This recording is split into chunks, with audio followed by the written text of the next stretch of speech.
com o título Os efeitos da pandemia na escolarização de alunos com transtorno do espectro autista, uma análise bibliográfica, de 2020 a 2023. De autoria de Emanuela Domingues da Silva da UFSCar de Sorocaba e Débora da Inês da UFSCar de Sorocaba. Então, a Emanuela está presente, você tem 15 minutos para a sua apresentação, uma boa apresentação e muito obrigada pela sua presença.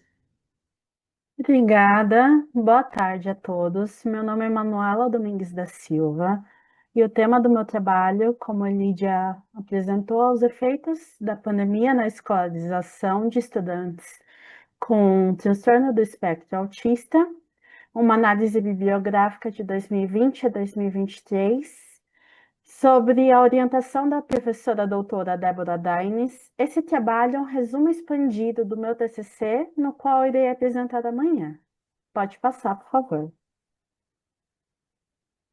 O objetivo geral dessa pesquisa, então, é caracterizar e analisar a produção de conhecimento sobre o processo de escolarização desses estudantes com transtorno do espectro autista, o TEA, no período da pandemia, utilizando o banco de dados BTTD e a CAPES, para que assim seja possível compreender os entraves que impedem o efetivo processo de escolarização e as possibilidades de ensino, de aprendizagem criadas no contexto escolar. Pode passar. Já os objetivos específicos são explorar o que os estudos apontam sobre os desafios e quais são as possibilidades de escolarização desses estudantes com TEA na pandemia. Além disso, é identificar quais lacunas existentes e as possibilidades investigativas que se apresentam na contemporaneidade do assunto. Pode passar, por favor.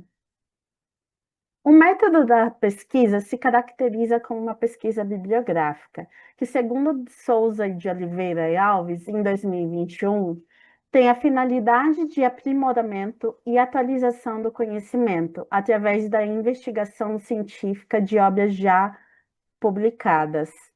Para isso foram utilizadas os seguintes descritores: autismo, pandemia, escolarização e TEA.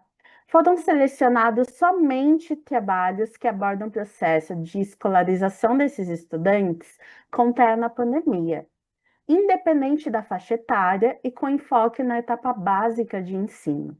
Além disso, foram excluídos trabalhos que possuíam foco na área da saúde e dos anos de 2024 e 2025. Pode passar, por favor. Ao total, foram encontrados 39 trabalhos, sendo 22 na base de dados BDTD e 17 na base de dados da CAPES. Entretanto, 10 desses trabalhos foram identificados como repetidos nas diferentes plataformas. E para evitar redundância, foi utilizada apenas uma ocorrência de cada trabalho para a análise dos próximos dados, totalizando 29 trabalhos. Percebe-se, então, que há 25 dissertações de trabalhos selecionados, mostrando a temática do autismo e a pandemia que se encontram mais no mestrado, enquanto no doutorado há apenas 4 teses, mostrando a dificuldade dessa etapa. Pode passar, por favor. Ao que se refere às universidades, a maioria são públicas, totalizando 27 trabalhos, sendo apenas 2 de universidades privadas, demonstrando a importância de uma educação pública gratuita de qualidade. Além disso, a região Sudeste é a região que mais produziu trabalhos, totalizando 14 trabalhos devido a ser uma área de mais concentração de universidades, seguindo pela região Sul com 7 trabalhos. A maioria dos trabalhos visou compreender como os professores e os profissionais da educação lidaram com a pandemia. Em seguida, a maioria dos trabalhos buscou compreender como os alunos com TEA aprenderam durante a pandemia. Outros trabalhos falaram da história de vida, a trajetória escolar desses estudantes e suas famílias, além de formações de professores e tecnologias. Pode passar, por favor. A maioria dos trabalhos não informou em nível de ensino abordado.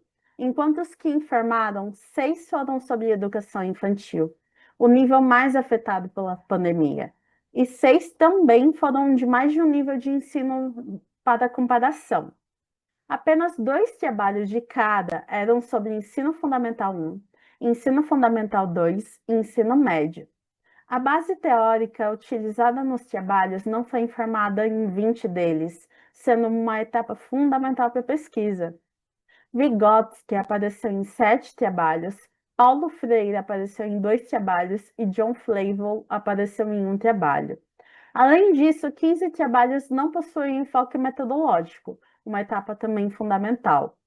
12 se dão por enfoque metodológico qualitativo, enquanto do qualitativo quantitativo em 3 trabalhos e quantitativo em 0 trabalhos. Pode passar, por favor. A maioria dos trabalhos não informaram seus procedimentos metodológicos, totalizando 6 trabalhos. O primeiro mais utilizado foi estudo de caso, totalizando 5 trabalhos. Em seguida, com 4 trabalhos cada, foi utilizado mapeamento de entrevistas, procedimentos de mapeamento e questionários. Ademais, 3 trabalhos utilizaram mais de um procedimento.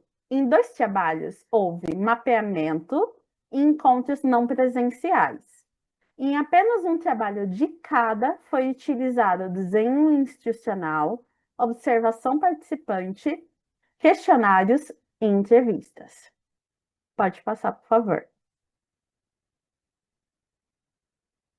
Por fim, sobre pessoas autistas, é possível dizer que essa população já devia, de certo modo, um contexto de isolamento social, decorrente de inúmeras circunstâncias de exclusão, explícitas ou não, como afirma da Cunha Pestana e Cassado em 2021.